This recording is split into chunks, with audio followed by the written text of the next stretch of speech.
Hi, hello, this is Robbie Ryan. I'm the director of this feature film you're watching called Kung Fu Girls Club. That's my son there in the intro. This is our title sequence. This is the title opening for my partner, Mike Nimitz, who also edited the movie and did the visual effects and shot the movie, most of it anyway. Alright, here's the opening titles right here. Whenever we were making this movie, I shot a 90-page script, and if you're a screenwriter, you probably want to stick to a 120-page script when you do a movie because you're going to cut an awful lot out of it. But here's the opening titles, which of course you can see. Little Man Filmworks is my company, Shoot Tree is Mike's company, and this is our first feature, Kung Fu Girls Club. Hopefully by now you've already watched the movie, so you kind of know what's going on. But basically we're going to start the story off right here with the dream sequence. We shot this in an old, I'm not going to say abandoned. I mean, we shot this in an old grain mill in South Dallas, which is now used as an apartment, kind of trendy apartment condo complex kind of thing. But basically, this is kind of the start of our heroine, kind of seeing how she moves into her world and becomes a part of this kung fu thing, which you're going to see as we go forward. The actress is Amy Jo Heron, and she's done several low-budget movies. You can look her up on IMDb. I'm not going to go over that. She's now in California. She works at a yoga clinic, but very good girl, very spirited. This was the second project we did together. We did a short film about probably 6 months prior to this, but she was game for this because I really wanted to make a martial arts movie with center around a heroine, so she was up for the job. So this is our second day of shooting. We shot this at our friend Chuck and Terry's house. Oh, hello. And there's actually a much longer sequence to go with this. Mike and I had kind of edited this whole series where she's getting ready, brushing her teeth, changing from her pajamas to that. It's my friend Bobby, my old boss. She played her mom. Still Chuck and Terry's house. This is actually a college. You see where we have the digital title up there, that's Central High School, but this is actually a community college. Basically kind of let us shoot on the weekends over there, and it really didn't give us a whole lot of problems. There's Tamara, the teacher. Once again, it started off with a 90-page script and had to cut out a whole lot here, so we're kind of going to see the visuals of a few characters right here from the very beginning before we get into the main action of the story. There's Frankie and there's Lori.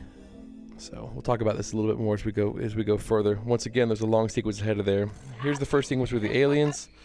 This was shot near where they shot Logan's Run in Dallas, and these are all people that I've known and worked with for a long time. There's Darren, who also ended up being the assistant DP.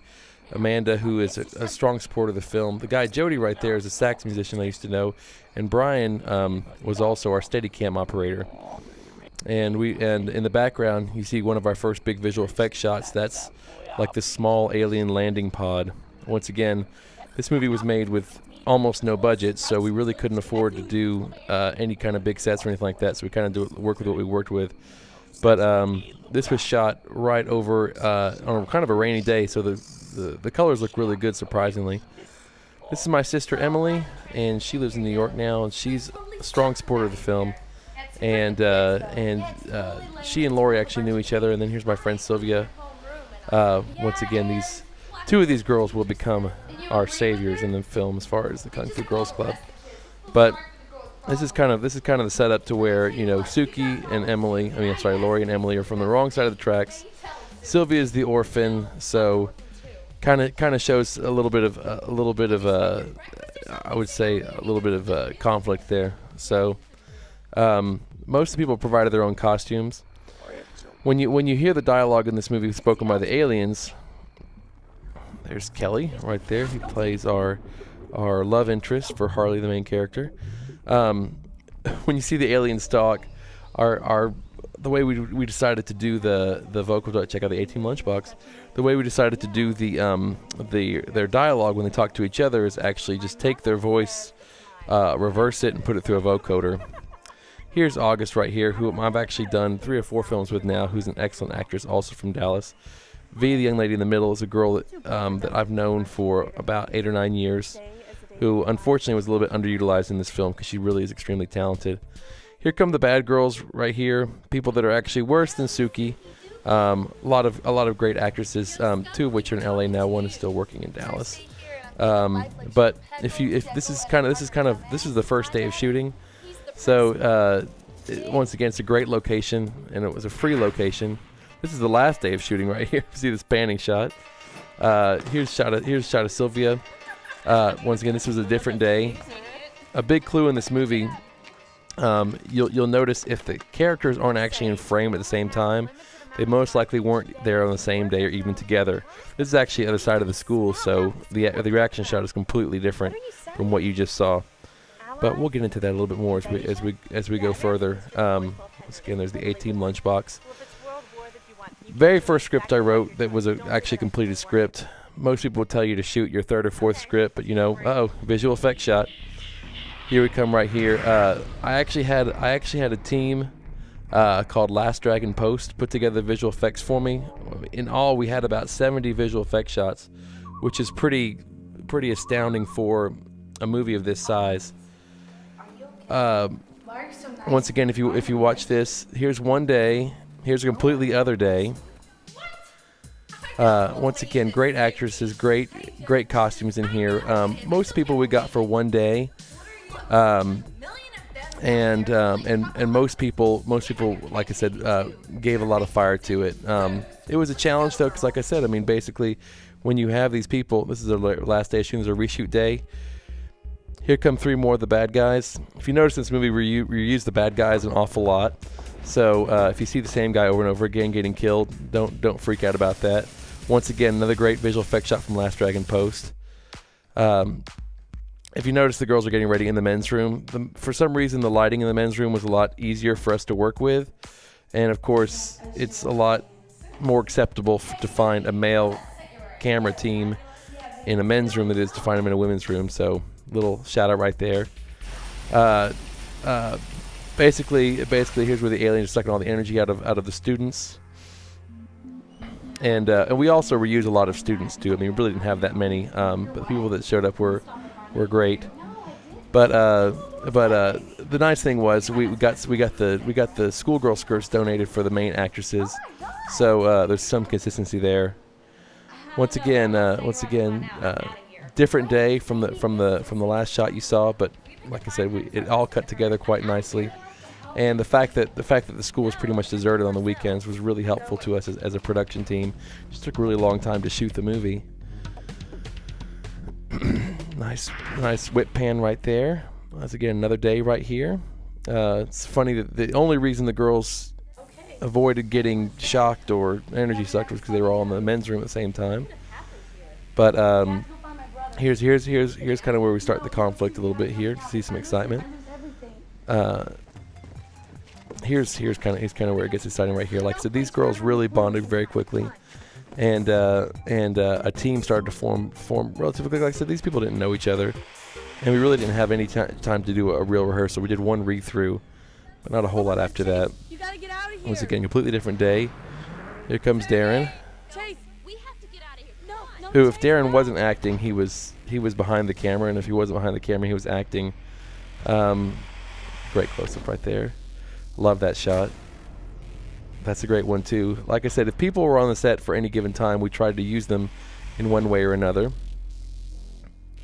Here comes Damon Decker, who plays bad guy in most of the film. Doesn't have a speaking part, but he's a great actor, great martial artist. He's in LA now. He's also a filmmaker himself.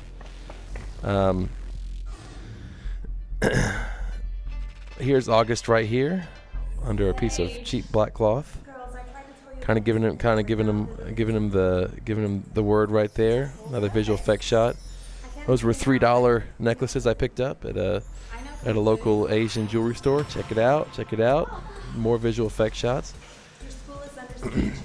I mean, when we shot this movie, we really didn't know how we were going to do the visual effects. We just kind of shot plates for it. Here comes the Steadicam shot. That's Brian Chatlian, one of our actors on Steadicam right there. Amy Jo wasn't there that day. We had to use a stand-in for her, but it worked out just fine. So here's where the magic starts. This scene is a scene we call Scene 18.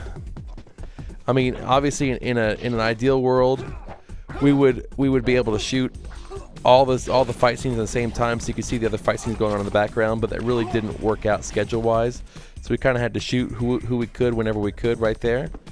So you see the same guy get knocked down 3 or 4 times. And like I said, here comes same people fighting over and over again. There's Todd Jenkins, also a film producer and writer and director in his own right. Once again, a lot of talented people who want to do great things. This guy plays I think at least 2 people in the film. Augustine really wanted to do some more martial arts in the film. Didn't have really an opportunity to. This big guy here is actually a very, very dedicated actor, and he's a fantastic religious artist. He actually is a painter and artist of religious things. He's great though. And here comes the entrance of our first fight coordinator, Frankie, who I have worked with, on about half a dozen projects now, who's fantastic, and he's a really serious artist, and he does a whole lot. And then unfortunately, Sylvia's an actual real Taekwondo I don't know what's the word, practitioner, but unfortunately she really only had time to do one fight scene between her school and her job and her other responsibilities. Once again, Brian, who's also our Steadicam director. Once again, Amy Jo fighting the same guys over and over again. Oh, here's the great John Fallon. You can't make a Dallas movie without John Fallon in it. He's been in dozens of movies shot locally in Dallas, and he's fantastic. Here comes our shot with Frankie right there. Once again, these are all on different days, and if you don't see the same actors in the same frame, they probably weren't there, even though we're shooting in roughly the same location. We shot most of our stuff in this kind of proscenium area, yeah. So once again, different day right here. Nice reaction. The scene you just saw was called Scene 18. It's a scene we actually put off editing for a long time because of the possible continuity errors and flips or whatever. So that was the main part of our first action sequence. And I'll kind of give you an idea. This is my first produced screenplay, and I did it in the early 2000s when I conceived it and wrote it and put it together. The reason for doing this was because this was after The Matrix and Crouching Tiger had come out, and so it was, martial arts were really hot, and most every movie, if it didn't have a martial arts sequence in it, it was a martial arts film. So I really wanted to make a movie. I really wanted to make kind of a Hong Kong themed movie, and I really wanted to make kind of a live action Japanese animation movie. And there really haven't been all that many of them. Movies that come to mind are movies like now DOA or Debs or Cashern, but there's not a whole lot of movies that have a Basujo anime theme. It's like the schoolgirl fighting theme. There's not that many of them. Although it's a very popular genre in manga and anime in Japan, I really wanted to kind of utilize that. So most of the people you see on the screen are not actually actors. They're people that I knew, and I kind of injected some passion for the project to them. And like I said, they were all good sports, and they showed up without pay. We had a really good catering company that would feed them, but we'd be out there for about 6 or 8 hours every Saturday for about 6 months. And some days were 2 hours, some days were 4 hours. But it was a pretty ambitious movie, considering I think there was all told about 38 speaking parts, 12 big action sequences in it. So it was a kind of a challenge to put together. But like I said, these people were all game. But I'll go into some of the drama a little bit later. This is back once again in downtown Dallas. This was actually a reshoot from the rainy day we had prior to this. I think this is probably 2 or 3 reshoots together. The actors, like I said, the ones that would come back were really game and really down for it. I had done a version of the scene myself without Mike or Darren shooting it, and it kind of looked like shit. So we kind of went back and redid it. Mostly what I did on the movie was I produced it, coordinated, made sure the costumes were right, made sure people knew where to be, and I would have Mike as my main DP, or Darren would be my DP. And there's gorgeous hospital in Bedford. this hospital room is actually part of the school. We found a bathroom that happened to have a like large medical bed in there with sheets and everything. So we're like, okay, cool. So we shot this as our hospital, and this is actually Laurie's brother who plays Chase. He's like her half brother, but in the movie, like he plays her adopted brother. And so, kind of the through line for Laurie. Oh, there's Dustin Scott Smith right there. Very good. This is the doctor. Those are my scrubs. I still don't have them back. He never gave them back to me. Now the dream sequence. The dream sequences were nice because we ended up being able to separate the days, because this movie takes course over about the course of about probably 4 or 5 days to a week. So the dream sequences were nice, and they also added to our running time, which I'll get to in a little bit. Whenever you write a script, it probably should be about 120 pages. This script was about a 93-page count, and since we cut out so much, just things didn't work or things we weren't able to shoot, we ended up with about a 61-minute running time, which is not even really, which is barely enough to get your festival feature length or whatever. So we didn't want it to be a short. We didn't want it to be a TV pilot. We wanted it to be an actual feature film. So we ended up at 62 minutes.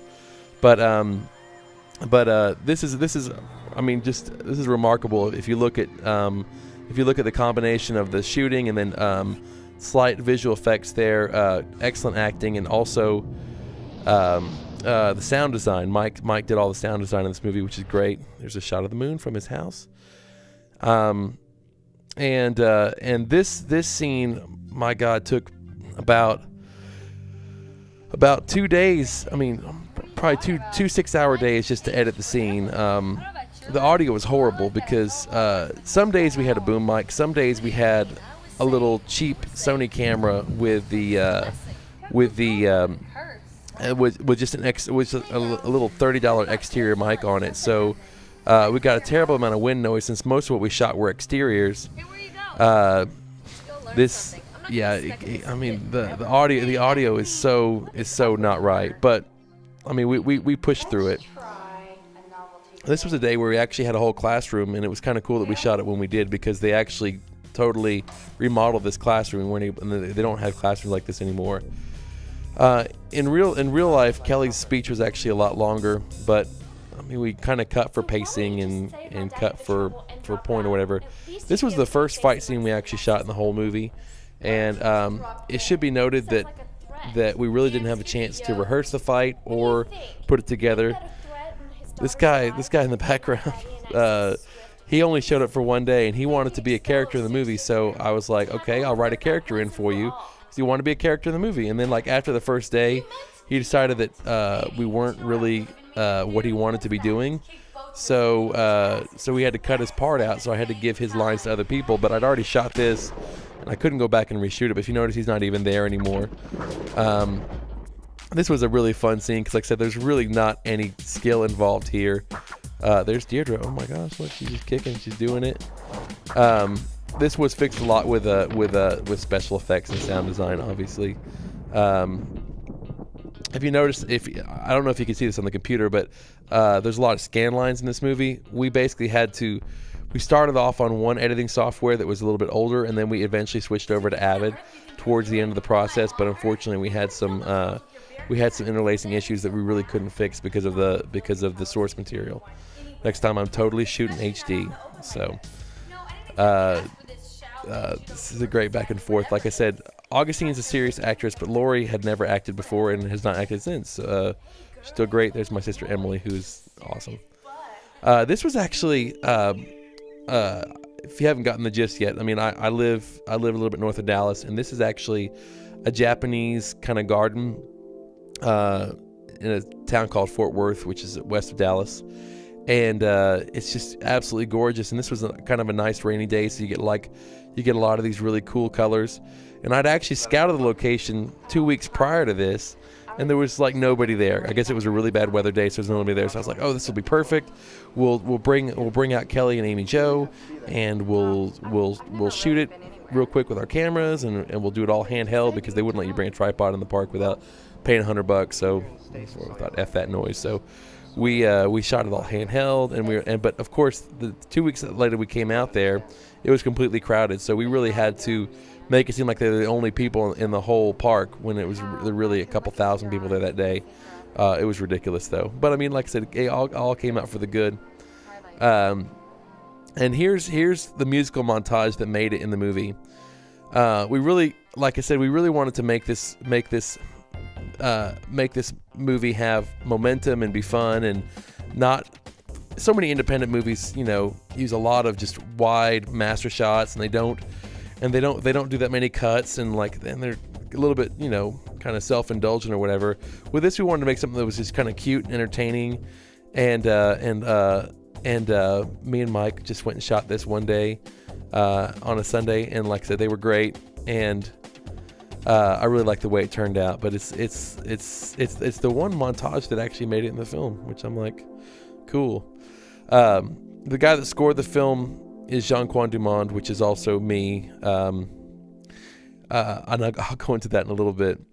But here's another solid scene right here. This is my sister Laura taking one of that guy D's roles because he didn't want to be in the movie anymore. So when my sister was there to be an extra, I was like, well, why don't you just do a scene with my other sister Emily? And I mean, we were pissing ourselves. It's just so funny. And I mean, it's just that wig is just fantastic. And so here's kind of another setup with the conflict and stuff like that. But of course, Emily went off the cuff and did a lot of cool stuff and everything. That's a reaction shot. That was the very last day. We were trying to save the shot because Lori ended up laughing in the scene. But yeah, if you hear the music, I really was very specific on what music I wanted, and I kind of went about it a couple different ways. The first way was to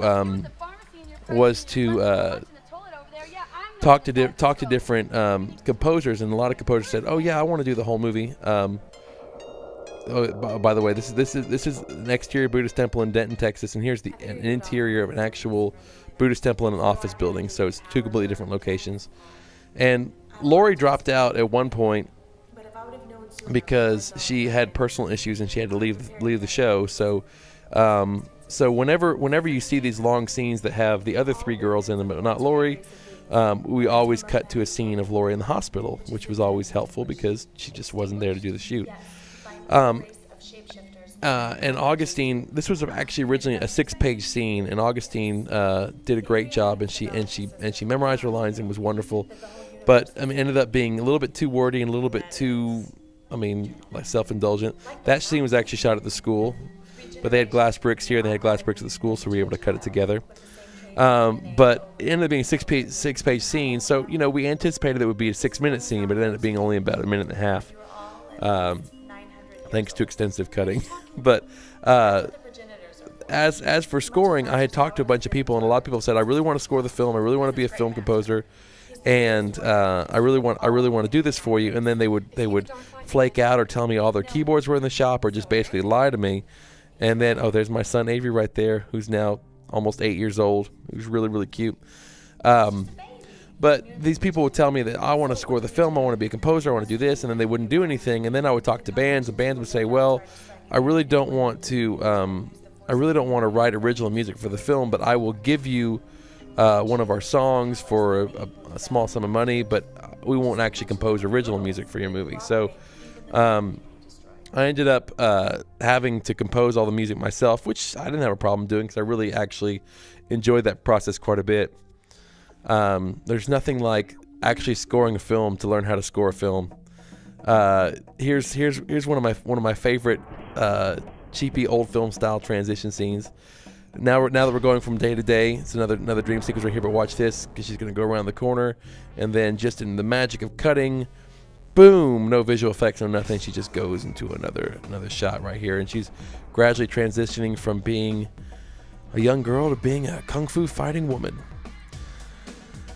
Once again, Amy Jo was a very good sport, and she really stuck around as long as she could. She had to leave at some point, and I certainly respect that. Once again, back to the Japanese gardens, we had an awful lot of shots of koi fish, but what do? That's what you got there, and we had to extend the scene somehow. So now we're, and the whole Japanese garden stuff was all shot handheld. Like I said, they would charge us $100 to bring a tripod in. We weren't going to pay that kind of money. We were a very, very low budget show, but But yeah, this is kind of one of the big dialogue scenes. It stays really steady because you see that wooden post right there. We actually use the wooden post to stabilize the camera. So when we go back and forth on there, that's what we're using, the different posts, and it's fantastic. A quick anecdote about this though: whenever Mike and I were shooting the shot, he really wanted to get a kind of a dolly, not a dolly shot, but he wanted to get a crane shot of Amy, Joe, and Kelly, and Mike weighs about 100 pounds less than I do. So at some point, and I'll show you the shot in a minute, at one point I was like, Mike, we can get the shot. Why don't you just seriously get on my shoulders and handhold the shot, and we could do it that way. And he's like, okay, cool. And so because of our physical stature, we were able to get the shot that way, and it came out pretty rad. So there's some really good production photos. If you go to our website, you can kungfugirlsclub.com. You can see all the production photos and what we did. But great team though, and one way I could have actually extended the movie a little bit more was we have the character development for Harley, which is Amy Jo's character right here. We have a love story for her.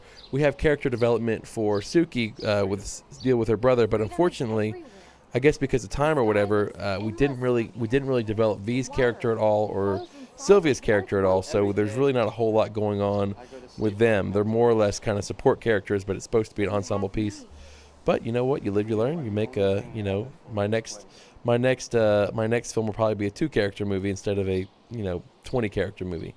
But that's how you do your first film. There's the crane shot I was telling you about. Once again, Mike is a great operator. He's just great. It took us a really long time to post this movie, but when we did, we were really proud of what we came up with. So more shots of Koi.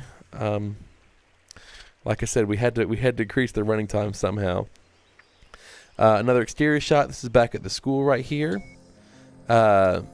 This is if you listen to the background of the soundtrack, I know you probably can't on a computer, but if you listen to it on the DVD, Mike and I do little audio cameos on here where we're actually paging each other at the hospital.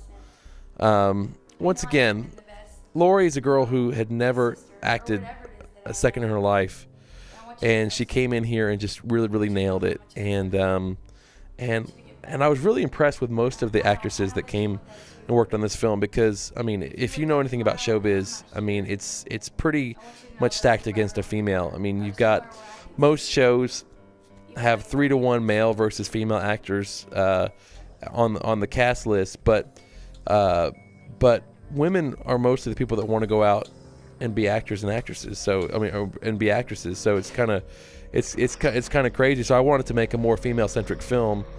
And most of the girls that I called upon were willing and able to do whatever it took. A lot of guys were too, but there just seemed to be a lot more women that were available. Once again, Chuck and Terry's house. I did a little shot there, and this is the second day of shooting, and I actually operated this whole thing, which, using all natural light. They have a lot of great colors in their house. They built that whole kitchen themselves, and they painted everything themselves, so it looks pretty cool. Bobby, the girl who's playing her mom, was my old boss, and she had never acted before either, and she was game, and she was into it, and so much that when Mike was editing this, he went to the restaurant that I worked at the time, and was like, yeah, I saw Amy Jo's mom there. I'm like, no, that wasn't Amy Jo's mom, that was her play mom. He's like, oh, they were so believable. So like I said, the girls that were in this movie were great, and I was really blown away by the performances, and like I said, I'm very, very proud of this film to this day. So it's I don't really have anything more to say about it. But this is right before we get into more or less the climax of the film. This is our big visual effects shot right here. Mike and I were trying to figure out for the longest time how we were going to do shots of the spaceship in space, and we had talked to some people that were visual effects artists, and we couldn't figure out what to do. So that shot was actually a large bank building in Dallas. We took the shot and we put it into Photoshop and then After Effects, and then we put a little 3D rocket ship over that, and that's what we have. What you're seeing here is you're seeing two shots. You're seeing one shot of Ilram, who's the other fight coordinator, up against Brian Chatlian, but Brian Chatlian is actually talking to Darren because Ilram wasn't available when we shot that scene. But we actually acquired a black box theater at a community theater one day, and they let us use it for all day, and we got to smoke it and light it the way we wanted to. So these are some of the best shots in the film because we really had complete control over the audio and video of it. And of course this is another warehouse right here with Ilram was shot on a different day. But yeah, these are some of the best shots in the film, and you'll see some of the fighting later takes place here, and it's pretty great. Ilram, who's right there, is actually a stuntman, and he actually works out in L.A. He's done The New World for Terrence Malick. He did Transformers for Michael Bay. He's done a lot of stunt stuff in different commercials and everything. He was in a popular Burger King commercial where he played a snake, where he actually opens his mouth up 3 feet in order to eat a Whopper, which is pretty great. Sorry, I keep coughing. What do you report? These are just little girls, my friend. Little girls matter reminds me they nearly destroyed a So whenever the aliens speak English to each other or to people, we just vocoder their voice. disgust me. Where's your lead? Um, You'd be dead from here. This was another small camera day we had at the school. This was shot back in 2002. So the cameras we used were in this case it was a Sony PD-150, which enabled us to hook up a phantom power mic to it. So we were able to get pretty decent audio right there on the track, and we used actually an AKG studio microphone as our boom mic in most cases. Which was good. It just didn't have a windscreen on it, and so and this guy Brian here actually had his own Canon XL1, which we used on several days, and he actually had a dead cat on his, so we were able to get some very decent audio with that. But I mean, it's crazy though. Audio in film is what's gonna kill you. I mean, really, because people will judge the quality of the film not by the visuals, but the actual way it sounds. This was a tough scene to do because of just the water noise and what you're seeing right here is you're seeing a very wide shot that's actually mixed with the audio of the close-ups which we have here. Once again, big ups to Mike, who was my main editor on here, and he and Darren and I worked on this movie. I mean, we worked for about 6 months after we finished shooting it, editing it, and then we all got busy. I mean, I have 2 kids, and I'm married, and I have a job, and he's got a job, and Darren has a job, and Darren's married now. I mean, it's just like a lot. I mean, just we're busy. So I mean, it was really hard to get to get things together in order to post on this movie. So it kind of basically sat around for 2 years while we were waiting to get visual effects together, while we were waiting to get composers together. But we really spent about a good year and a half finally posting it when we could, and I would go over there at least once a week, and we would just put things together, and then I would go home and I would work on the score, and I'd work on punching up dialogue or something like that, and then we'd come back and work on it again. But it was a really great partnership, but I had no idea it was going to take that long, and I don't think anybody does when they make a film. The worst thing that happens whenever somebody shoots a film is that you believe in the material so much when you make it, and you're like, this is going to be great, it's going to be huge, and then by the way, there were seriously 1,000 people there, and the shots you're seeing of Kelly and Amy Jo were I mean, if you looked right before, right after, there were people walking on that little house area. But a lot of people just don't spend enough time in post, and they end up kind of breezing through it. They don't fix the audio. They don't tighten it up as much as they can, and the film is not as good as it can be. So we really, I mean, given the material we had and what we were working with, I really firmly believe this is the best film we could make out of this. And like I said, I'm very proud of it. It's played on. I mean, we've had screenings. It's been on the internet for about a year and a half now. We've had over 10,000 views around the world. which is great. I mean, which was more than I could hope for. And like I said, everybody that did it gave it a real effort. And there were people that I collaborated on this film, like people that were visual effects artists that I've never actually met to this day. But like I said, they were great. Very first scene we ever shot in the whole film, and we shot this scene, and Amy Jo and Lori knew their lines, and they had it all down, and after we shot the scene, we were like, oh man, this is going to be really easy. This is going to be a piece of cake. But this is our very first day, very first scene, and we were like, this is great. This is going to be a piece of cake. And then, of course, people dropped out, complications, people showed up late. We got kicked out of certain locations. We weren't able to use certain locations. Everything that could go wrong went wrong, but it was a very blessed production. Like I said, if you look at the college is very much has a very late 60s, early 70s Japanese architecture kind of feel, but that's what it is. Another shot of Todd right here, who really showed up, took a lot of pictures on set. Was a great guy to have around.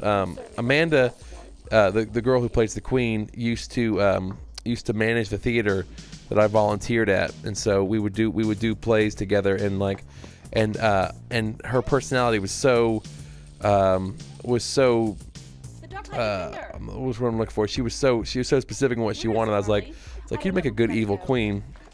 Of course, she was down with that. She's been acting since forever. This was the first thing we actually had edited in film. And this is the major fight between Dark Light Defender, who's Frankie, and Dark Nemesis, who's Ilram. Both these guys were the fight coordinators for the film, so they really brought their A game this day. And of course, they're wearing all black. And this was Texas.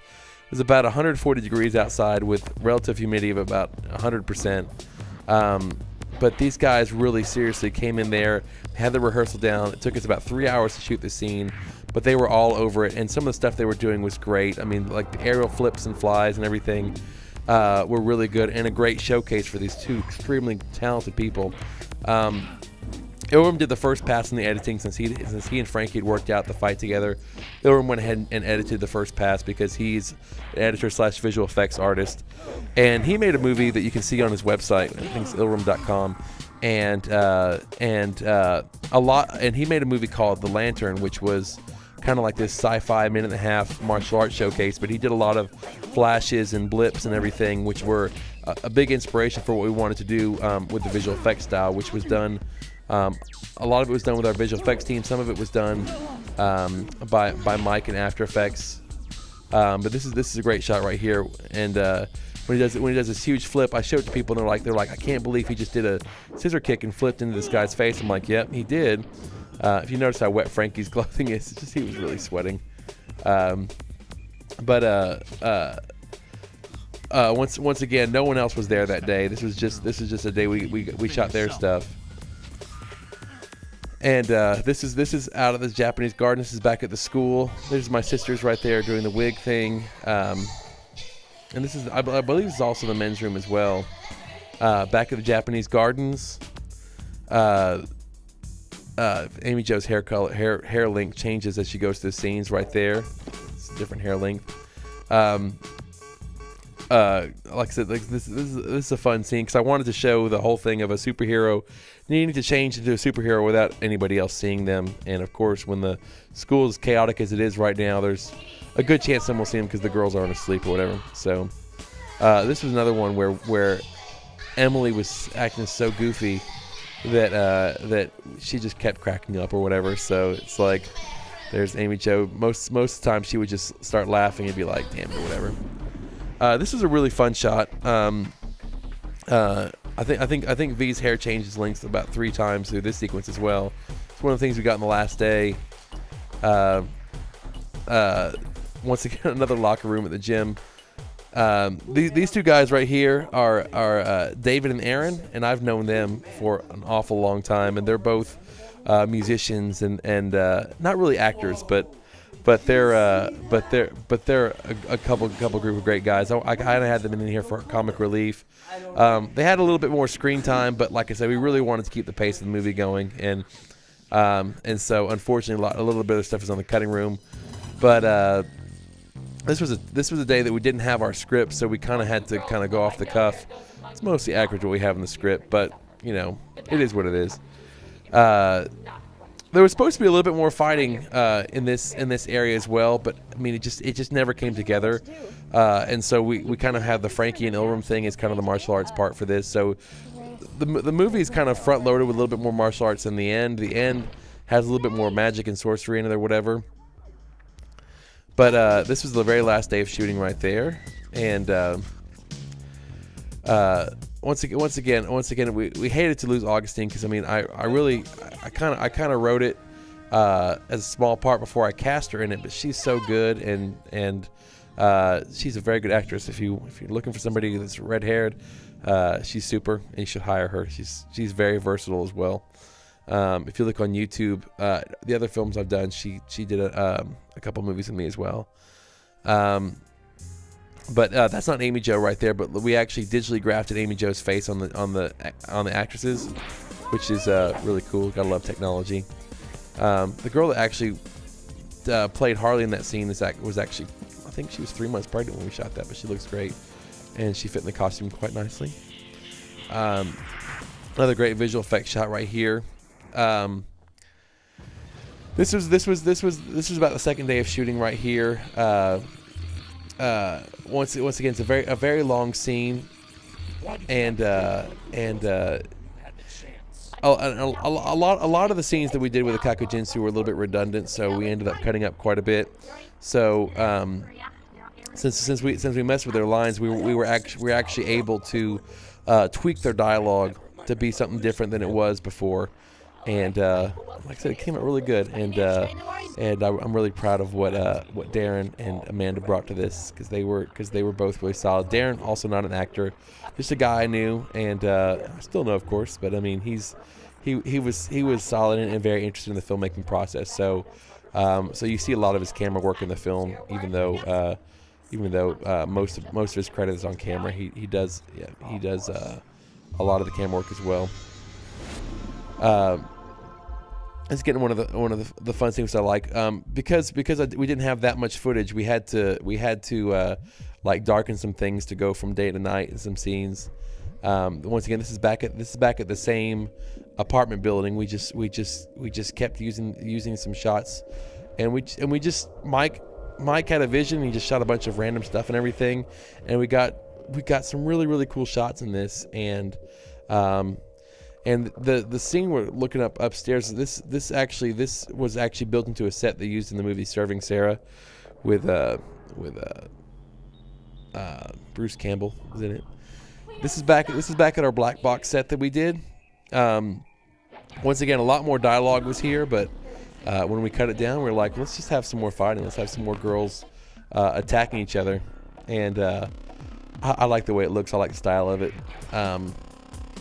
What you're seeing here is we actually rehearsed this quite a bit, and when we shot it, it came out really slick. So once again, my hats go off to Frankie and Ilram, who did all the stuff. There's Frankie right there. Once again, these aliens have technology, and they're able to do shape shifting, and they're able to build transwarp spaces, but it's like they still use rope and chairs to tie people up. Back to these guys, once again, comic relief. These guys were so solid though, but what we're trying to do with this scene was actually break up the scenes on the spaceship, because we didn't want to go from just one black box to another black box. That was a fun shot we got, and I'm glad we were able to use it because I like it. Another shot of our spaceship over Earth. Once again, done in After Effects. We didn't really have access to these kind of visual effects things until late in the game. This is V's big showcase scene right here. This guy was a young street fighter. He came to all of our fight rehearsals, but he really only was able to come to one day of actual shooting. And so, but like I said, he's a good kid, and I don't know what happened to him. But V is so great in this scene, and it's kind of funny casting her. She's actually the third person I considered for it. I cast one girl as V, and then that girl was going to play Sage, and she couldn't play Sage, so I cast another girl as V, and she didn't come to any of the rehearsals, and she's like, she wanted her name to be V, but she didn't, do anything. So this girl's actually name is V. She's been a friend of my family for years and years and years, and one day I just asked her, I said, do you want to be V? And she's like, sure. So I really didn't set out to have 4 blonde girls to be the Kung Fu Girls Club, but that's just kind of how it came to pass. This guy is Pete Partita. He did a lot of scenes. We shot Walker, Texas Ranger in Texas, obviously. So he did a lot of scenes with him. But once again, it's like, you're on the spaceship, and then you have a plastic metal office chair as your main force right here. There's a Buddha that I painted gold. This is my homage to Indiana Jones and the Temple of Doom. My friend Juan Garcia was doing the light right here, so like, boom, hello, real light. I really like Buddhas. I'm not gonna say anything for or against them. I just like Buddhas. I'm not a Buddhist, but I just think Buddhas are cool. And once again, once you jack with the alien dialogue, you can really have some fun with subtitles. So here's the scene where Amy Jo thinks she's fighting her boyfriend because he's wearing the same outfit, because he wears khaki and white shirt, and he's the only boy in an all-girls school. But hey, we're not going to go there. But it's actually Brian Chatlian, who was also our Steadicam operator, who is playing Milo. And then, bam, she does a little quick head neck break right there, and she does her like fine woman shot and everything. But now she goes, oh my god, I killed my boyfriend, so she's going to do a little bit of checking out. And this was a black t-shirt that we had over his face, and so she goes there to see him, and she pulls off the thing, and we're about to cut to a shot that actually happened 3 months later, and that's actually Kelly right there. Magic of Movies, people. And he was actually wearing a ski mask. And this is a great shot. Like I said, these are 2 solid actors, and of course they're not as famous as they need to be yet, but we'll get there. This is another shot shot on a different day in a warehouse that we had that we were allowed use of. And coming up, there's a shot of Ilram actually jumping down from one flight up, which is actually pretty awesome. This is back in the Black Box Theater. Like I said, Lori was not a martial artist, but she had a lot of spunk, because she did a lot of really good stuff and everything. And and I feel sorry for Darren for having to have her butt between her butt and legs on his face. So he's had to deal with it through lots of therapy. But Ilram actually jumped from there. And then this is actually what we call our Bespin scene, because if you notice, it's kind of orange. There's a lot of junk in the background. We really couldn't move a lot of this because it was a warehouse storage thing. So there's a lot of junk in the background. It looks like Cloud City and Empire Strikes Back, which is a common favorite film between me and Mike, the DP/editor. But it's funny how so much of the movie is handheld. But towards the end, this is our last major fight scene, and it's all done pretty much with a on a tripod, which is really cool. And Ilram great reactions, and he did a great scene right here. He's a great stuntman. If you do a search for him on the internet, you're going to find a lot of great videos he's done and everything. He was in a video that Kanye West directed. He's really a go-getter, and he's getting out there and he's doing a lot of cool things. But this is what he did for us, and I think he did a great job. And Ilram, if you're watching this, I would love to work with you again. You're a superstar. Here comes Frankie's big kick where he gets out of it. There was some dialogue here, but since you can't see their lips move, Mike decided to cut it out, which is fine. If you see Frankie's lips move, but like I said, the dialogue wasn't that great, so I don't really miss it. One thing. Whenever you go to a place like this, you got to get a lot of coverage, because you never know when you're going to need to cut to something, and Mike cut to that, and it looks really cool. This was a we call this the Ewok Village. This was about This was about probably 5 minutes away from the black box theater we shot at. The mosquitoes were horrible that day, but we figured since we were using trees in the background, it would match the footage of the Japanese gardens. It would match the footage of the school, and it did. So it kind of the trees are basically our cohesive element in here. There are some scenes that have cars in the movie, but we didn't want to have any cars or cell phones or computers or anything that would date the film. So you're watching this probably 2009, 2010, and it was actually, all this was shot about 8 years ago. So you can't really tell because we really didn't have any technology in the movie. Obviously, the fact that we were shooting on digital video cameras and not high definition or film, shows something of the age. But like I said, we shot this on the cheap. I mean, from soup to nuts, this movie cost, 4 figures. So it was a blast. Like I said, it was great. This scene has about probably 5 or 6 different elements in it. That's one shot of just Amanda at the school. There's Amy, Jo, and V at the school, and then here's another shot of there's another actress doing Amanda's backside, and there's V and Sylvia, and then once again, big ups to Chad Briggs and the whole team at Last Dragon Post for doing the visual effects, because they look great. And like I said, I mean, you sit out to. I mean, my goal was to make a big martial arts movie with tons of visual effect shots, green screens, wire work, and everything. I didn't really know how any of that was going to work, so I'm glad that we did it this way, and it came out really, really good. And this is Frankie once again on the reshoot day. He had a lot more lines of dialogue in that, but he's not really an actor. And then we have the shot back to Amy, Jo, and Kelly, and that's my tie, by the way. I think all the ties in this film were actually ties that I own or have owned in the past. But here we wrap it up with a kiss and stuff like that. I can't imagine.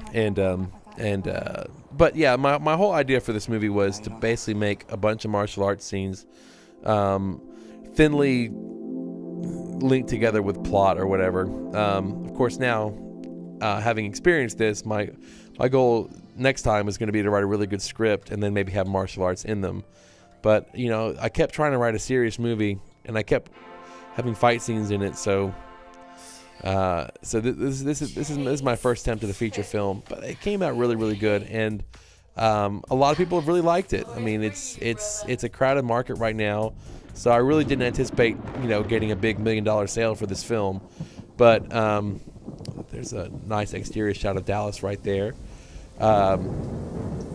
Dallas is a really cool city to shoot in. I mean, you've got this really old 19th century architecture where we're shooting right here, and then in the background you have the skyline of Dallas that they shot RoboCop against. So, and they shot Logan's Run here too. So Dallas is a big sci-fi city. I already have a sequel written for this movie, so when I get the equipment and the time and the wherewithal, I will certainly pursue it. A lot of the talent that made this movie has expressed interest in doing a second, which is great because I didn't pay them any money to do the first. So that's a good thing. Once again, here's our high school, which is actually a community college. Real quick technical side, the main cameras used were the Sony PD-150, and we used 2 Canon XL1s. I actually shot this one, so unfortunately it looks a little bit washed out. Sorry about that, but we shot with 2 XL1s and a PD-150, and then also when we didn't have access to those cameras, we shot with a little one-chip Sony Mini DV camera. And of course, you have cameras that look better than this that cost $300 now. So if you're making your own movie, go for it. Last scene was something we wanted to do from the beginning, which was I'm a huge fan of film, and I can't afford to shoot a whole movie on 35mm, but I could afford to shoot a music video on Super 8mm. So what you're seeing right here is actually the same warehouse location we shot the last fight in. And I shot it with Super 8 cameras. The girl, Gwendolyn, who was one of the bad girls in the movie, was my lead dancer and choreographer on this. And I tell you what, these girls could really dance. They look great in this shot. And we shot it on Super 8. We cut it on mini DV, and I worked on the song with a really good friend of mine who's now a very famous musician who's been on like Jimmy Kimmel and has a major record deal with Warner Brothers. So I'm not going to talk too much about him because he asked me not to. But Mike and I then put together the song, and then we did a remix of it. My friend Brian McDonald engineered the song for me, and I've known him since he was about 15 years old when we were in high school. But I shot the Super 8 footage myself, and actually Darren shot some of it, and I shot some of it. But I shot some of the exteriors. Then Mike and I basically made a remix of it because we were really trying to make the movie longer than it was. So. It came out really good though. It came out really good. The girls, like I said, were really good dancers. That's Gwendolyn in the center, and she seriously. I mean, whenever she showed us the dance she came up with, it was great. And I was like, this is awesome. That guy, this is David right there, and then there's a guy there that actually is like a body pierce. Like I think he had like 500 piercings, and like there was a body piercing convention in town, and he and a couple of his friends showed up, and I was like, this is great. I mean, we have all these really cool extras. So here's my credit right here, and there's Mike's credit right there. Mike and Darren were truly partners on this film. I couldn't have done it without them. I mean, there's Chad Briggs right there who did the 80 visual effect shots that are in the movie. Frankie Ferris and Ilram Choi, like I mentioned before, the fight coordinators. Virginia Jones, my sister, she designed the Kung Fu Girls Club outfits. Jean-Claude Dumont is me. So I did the music you're hearing right now and all the other music in the film. But I really wanted to give ups to the main people, and Mike designed this title sequence because he liked the way the Simpsons look, so he did that. But if you notice, the little underline matches the hair. Way to go, Mike! You're awesome. And Amanda, like I said, great supporter of the film. She was at the premiere, and Kelly was a great actor, and once again back to Frankie Ferris and Ilram Choi, who not only acted in the movie but also were fight coordinators. Augustine Frizzell, who really kind of anchored the movie, great actress, and I hope to bring her back to do some more stuff. So all in all, like I said, the movie was made for about less than $2,000. It took between the time I wrote it and the time we finished posting it, it was about 4.5 to 5 years. I really don't remember now, but if you look through all this, these are all people who didn't have speaking parts but were great, and we had the stand-ins right there. Jason Mitchell designed the KFGC logo, and if you want to get a sticker, you can just email me, and then I'll give you the instructions to send me a self-addressed stamp envelope.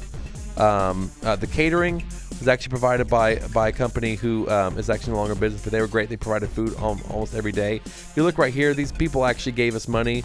I only raised up about $300, and everything else was done by me. But if you look at this, this is all the credits that I've mentioned already.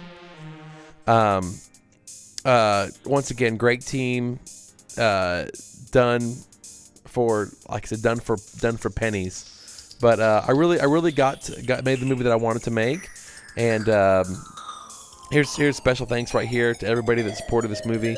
And by you watching this commentary, you're a supporter of the film now, so really appreciate that. If you are interested in writing and directing your own movies, by all means you should. It's a fantastic experience, and like I said, once I get time to do it again, I'll do it again. But Kung Fu Girls Club vs. Shaolin Boys Armada, that is the sequel. And I've already written the other 2 sequels. I just need to get around to doing them. But like I said, life gets you pretty busy. This is the blooper sequence right here. We actually had a lot more, but we really needed to fatten the movie up. So we threw in these sequences right here. But there was a lot of unintentional comedy making the film. But I really wanted everybody on the set. I really set this up to be kind of an action adventure, kind of a high concept movie like that. And I didn't want it to be too silly where people wouldn't take it seriously or whatever. Frankie. I don't know how to do that. Frankie has been a huge supporter. on just about everything. I mean, he also puts me in my place and says, Robbie, that's kind of stupid, but I mean, he has helped me a lot on every project I've done. This is a hard scene to get through, like I said earlier. There goes the wig. It's so funny because I don't see these people very often. But it's like, but Mike and I would be sitting on, in front of a computer screen, looking at these faces over and over again, and it's almost like, the way you look at like a Brad Pitt or a Tom Cruise, where you know these people and you feel like you know them on a very personal level, when in fact you never met them. But of course I've met these people, but it's just like, you spend so much time with them that way. So I don't know if there's really a whole lot more I have to say about the film. But it's a good thing it's almost over because I'm done. But keep watching out for my films. If you guys have any questions, you can always email me at kungfugirlsclub@hotmail.com, and I will answer any of your filmmaking questions. Please don't ask for money because I really don't have any. But I would love to talk to you about your filmmaking experiences and whatever opportunities you have coming up, because it's the greatest thing in the world. And so thank you so much. Thank you to everybody helping make Kung Fu Girls Club. And talk to you soon. This is Robbie Ryan signing out.